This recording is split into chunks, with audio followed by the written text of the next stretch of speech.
For those of you that can't fucking read, this is an intro.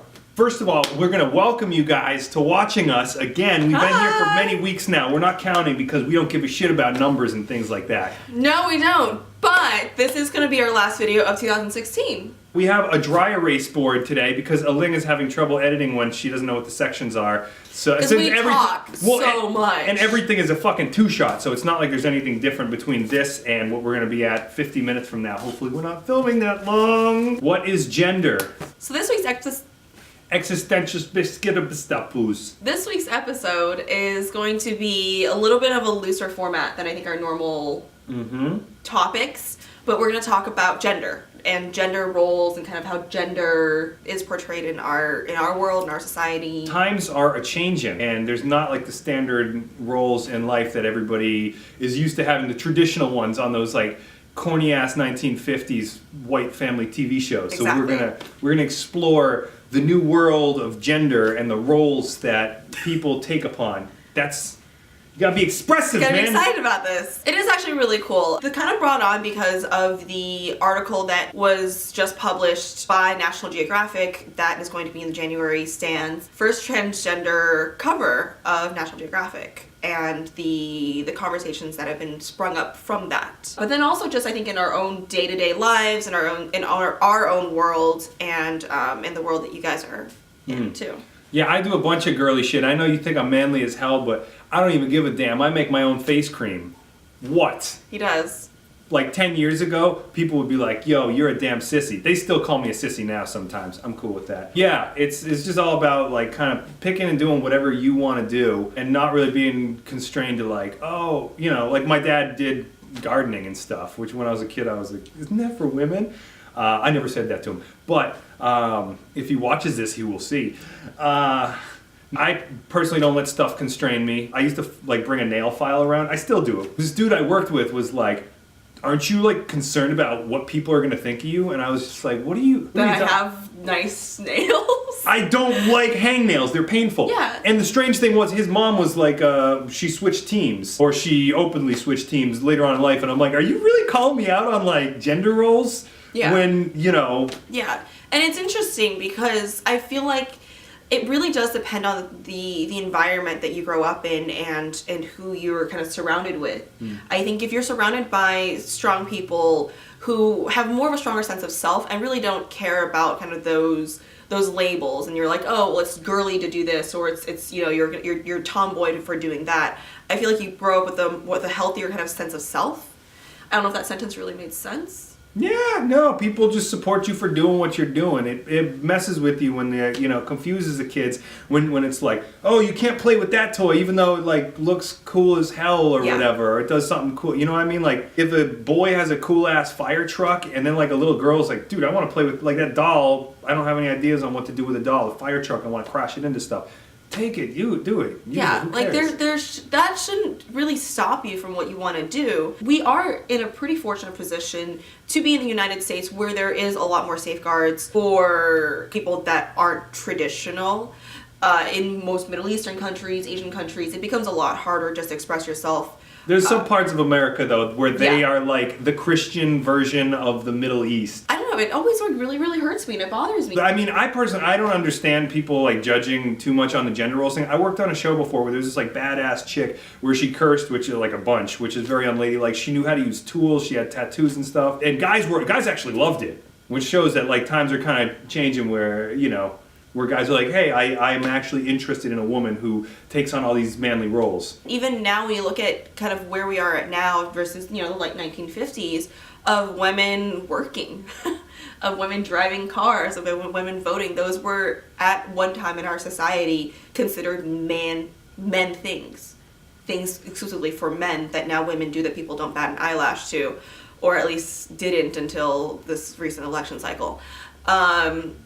But, you know, so things that you see now that might be a little bit more controversial, like women that, you know, like you said, like use tools, or women that do certain things, or curse or whatever, it's I just don't see it. I don't see what the difference is. No, and it's kind of blending and overlapping too. I know people that do artsy and craft type stuff, which is considered a womanly type thing. But then at some point, those arts and crafts lead you to needing to use tools and and other things that normally men would be buying. And I see women come into Home Depot. I'm there all the time, and I see women kind of like learning it, where they're like, "I'm looking for a thing that does the thing for this thing that could clamp."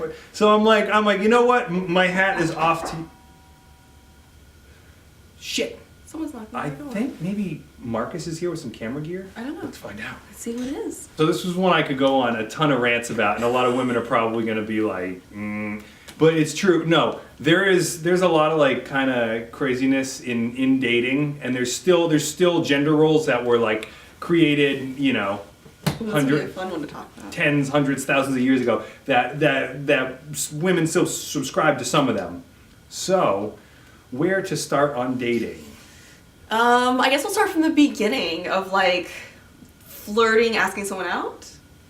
Sure, that's great. And We've then talked about this in other ones, and I think it is so freaking on point that women take more initiative in some areas to asking men out or showing signs. Because I remember, you had said in one of the previous episodes that we did that like, well, I showed all the signs and blah blah blah. But here's another thing on the flip side of it is women will say, Jesus, just because I smiled and said hi, he thinks I want to fuck him, which is No, and I mean that's the thing. No, so sometimes if you're being friendly or whatever, and and not being like noticeably aggressive, a little bit more friendly than usual, that's tough to tell. So I think stepping that up, and that would scare off so many freaking creepy guys. If there was like a better no, what do you mean? Hear me out. So. Well, because right now, men don't know if women want them. They're like, oh, she's just playing hard to get, or I need to do my role of being aggressive. But here's the thing. If more women were aggressive in approaching men would actually know, like, hey, I'm a desirable guy, or hey, I'm not. Maybe I need to refine my approach or do something differently.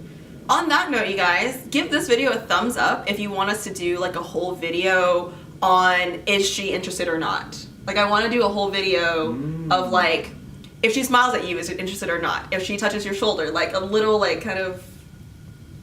That's good. Let's just frickin' do it. But give us a thumbs up, too. Yeah. So dating. You tell me something. The thing with dating, and this is kind of weird, where it's like, for me, I'm still the whole, like, I want a guy to ask me out. I still get very scared to ask a guy out. So how do you think I feel? Jesus Christ. No, sometimes yes. Sometimes I'm like, my game is on point, and other times I'm like, I guess that one's gone. But it's really funny because so I'm on a few dating apps. I think like everybody in LA. Yeah. And I'm on Bumble, which if you guys don't know Bumble, it's a dating app, but you the female makes the first move. They make the first like wonderful concept. But it's like I didn't realize how hard it was for men to like strike up conversation. Damn right. And I matched with this guy and he was super cute, and then it was me and Asha in my car for like 15 minutes trying to find like an opening line to say. It's hard, and sometimes girls have nothing written on their profile, or you're just like, I know! Like, oh my god, do I comment on a picture, which I'm sure 30 other guys have been like, oh, I like your dog, that's a cute dog. But I was like, okay, because because the thing is, like, the thing that works the most for me when a guy, like, starts talking to me or hits on me initially, either whether it's online or in person, is just, like, to come up and introduce themselves, and hi, my name is, so-and-so. You know how ridiculous that is? To just walk up and be like, hello there, hi, I hope you're not doing anything busy and important right now. know. Let me just talk to you. You guys want to talk? Like, that's... I don't mind that. What a lot of women do, if you go up to them at the wrong time, or if the woman is not interested in you, or God knows what else. Or just something super simple and quick, like, hey, I just wanted to say hi real quick, or like, I saw you and I thought you were really beautiful, I just want to say hi, or, I mean, I don't know, like, I feel like that's just the easiest, but then, like, on the flip side, I don't want to go up to someone, like, I don't want to, like, message a guy and just be like, hey, what's up? Because it's just, like, the most bland You gotta be super creative, and yeah, like... But it's hard when they're like don't have anything written down or they have like one sentence. And so I see how difficult it is, which is something that I didn't realize before because I'm usually the one getting asked out. Sometimes dudes just need a little bit of help from like, it's like, hey, I just can't think of anything right now, but I'm interested in you, and if you happen to throw a little bit of initiative in occasionally when you see somebody that you're interested in, then you would open yourself up to like a world of so many more people like that you could connect with right now. Yeah. And I think that kind of gender role of, you know, for a female to make a little bit more initiative, to not be that afraid of starting a conversation. And, you know, sometimes I feel like a lot of times we are scared to do that because it makes us seem aggressive or needy or... If you're not a bitch when you do it, like... I mean, anybody, some women like to have shit talk to them, but I mean, personally, if you're not like a pushy, bitchy, like whatever, I don't mind like having girls point some stuff out or like, you know, hey, can you do this? Oh, cool, okay. If you see a pattern of like you constantly like, do this, do that, don't do this, then yeah, I wouldn't even say that's being manly or not manly, it's just being a bitchy, like, on my ass type person versus not. But I think that it's not that big of a deal, so I feel like that shift in gender roles is definitely changing a lot. I feel like it's something that has empowered women to go out there and to kind of go after men a little bit more. Yeah. And I just hope it continues on. So then from that, you got a date with a girl. Say you asked her out, or by some miracle she asked you out or whatever. Then who pays? That's tough. For me, there's a lot of factors that come into play. A, you know, how is my bank account right now? B, did we hit it off? You know, do I actually want to see her again? If you're trying to not see her again, you might as well just split it down the middle and then, you know, call it, pretty much consider it an end there. It would be nice if we got to a point where women would more often either pay the bill or splits. I personally think it should be more based on your financial background. I don't want to say always, but I mean, it would be nice if a woman is earning, you know, $15,000 more a year than a man, but he's paying for all of the food when they go out, or more than half of it, then it's kind of like, I feel like at a certain point in a relationship, it becomes more comfortable to split things. I feel like in the beginning, I'm kind of the whole, like, I guess I have the philosophy of like, if he asked me out, then he's paying. If I asked him out, then I'm paying.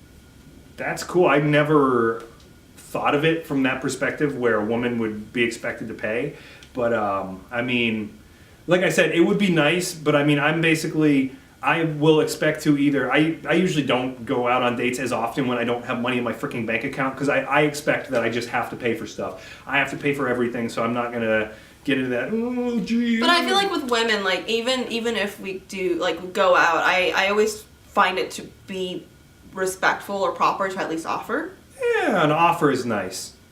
You know, like, I feel like it shouldn't be expected. I feel like it should be an offer. I don't know if it's just because of, like, our age or our industry or whatever it is. Like, I just feel like it's proper just to at least offer, unless a guy specifically said at the, you know, like, I want to take you out on a date. For then I'm like, you're asking me out on a date. If you're a woman that's not going out on as many dates as you would like, I'm not saying, like, change the world, but basically if this did end up changing, where women paid for meals more, you would have so many more chances to go out on a date. Because, like, I mean, there's some points where I'm just like, I would love to date somebody right now or just go out for a dinner or whatever, but, like, not a good time. So it just closes off, like, so many, you know. But then I've also dated, like, I've had a history of dating broke artists. Who I ended up paying for basically everything for, like, my ex. And it was, like, it got to the point where I feel like it bothered me, but it bothered me, but it didn't bother me because I loved him, but then it bothered me because I was like, dude, like, get a fucking job. But then also it was kind of like, it gives a weird shift to the relationship, because then I ended up taking on more of the traditional masculine roles in a relationship of, like, planning the dates, because I was the one that ended up paying for them and all that. So it was an interesting kind of dynamic of this, like, masculine, feminine. Switches places of, like, who wears the pants and stuff. And yeah. Kind of. It was weird. It was... Owned him. But he kind of owned you, too, right? In a way. because you kept doing it. I know, but I felt like it was like, oh, you know, I was at a more stable financial place than he was. Which is great. And so I didn't mind. And then looking back at it, I'm like, man, he was like a total loser. That was our episode. Thank you so much for watching. Already? It's my turn to talk? I don't know. I'll do it. I will do it and I will enjoy it. Okay. Yes, we just did an episode and I'm assuming you enjoyed it because everything we do is amazing. And you watched till the end, so I'm guessing you guys liked it. Yeah, so anyways, that's our video.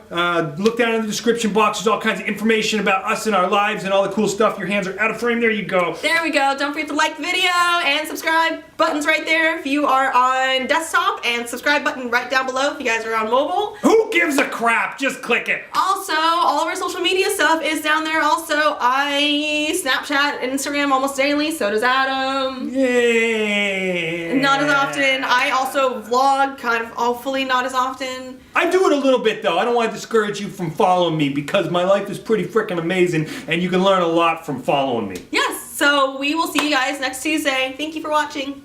Woo! We're trying to make a good video this. for you. Yeah. Yeah, we fix problems. Hopefully. You can edit all the crap out, right? Yep. Yeah.